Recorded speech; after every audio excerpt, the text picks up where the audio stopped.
Nagaraja. During the 8th century, this area was referred as Kotar only. Thirugnana Sambandar has mentioned about Kotar being a main center for Jains during his period. Till the 16th century mid, this was a Jain temple only. There are two huge 6 feet high snake statue in the temple. Scholars have done research of the same and declared that male snake will be carved smaller in size and a female snake is generally carved bigger in the size. Seeing the south side snake, they confirm that the main deity here is Nagarani only. Looking at this inscription of Jains, it is mentioned as for Nagar and N.D. Nagarajar. It is inferred that Nagar means Queen Cobra. Till 1589, Kollam era 1764, the deity on the left is named Nagarajar as Nagarajar. Between 1589 to 1644, it was named as the Thiru Ananda Alvar. From 1644 AD, it is named as Ananda Krishnan. None of the inscriptions have any mention of a Krishna deity here.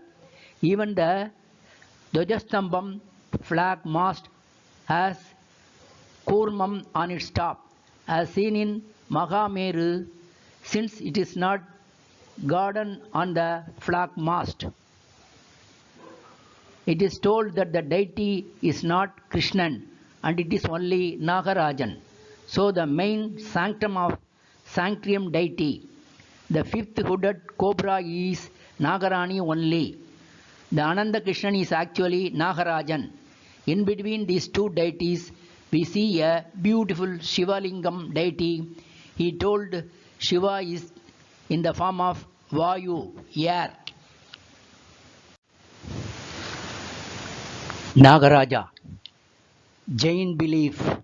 Once upon a time, a pair of snakes lived in this place. Magibalan killed them.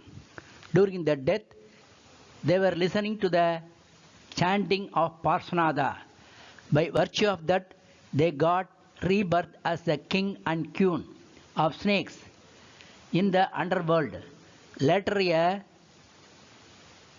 Gandharvan named Samvaran was traveling across the sky.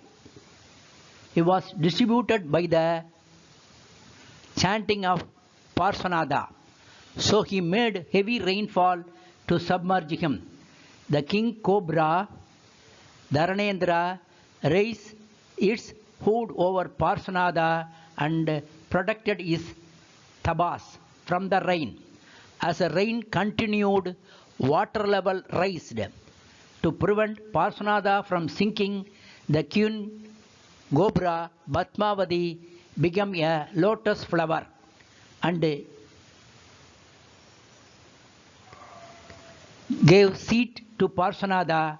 Samvaran could not succeed in his effort. We get to see two huge snake statues in the temple depicting this story. When the temple was first constructed, Nagaraja told in the dream of the king of Kalakadu that is, his roof should be only a thatched roof.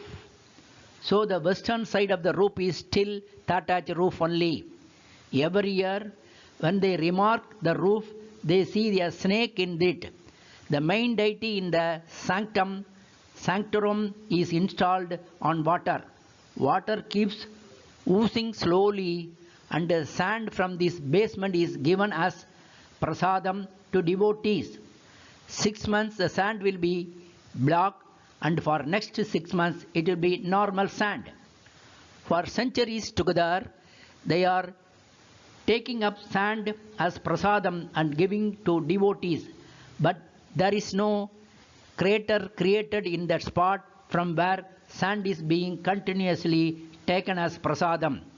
The level of the basement of sanctorum is remaining in the same.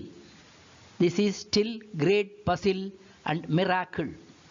This is neither any pedum nor any roof for this sanctorum. During the 8th century, this area was referred as Kotar only.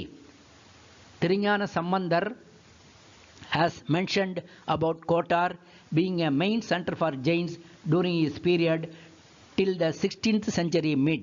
This was a Jain temple only.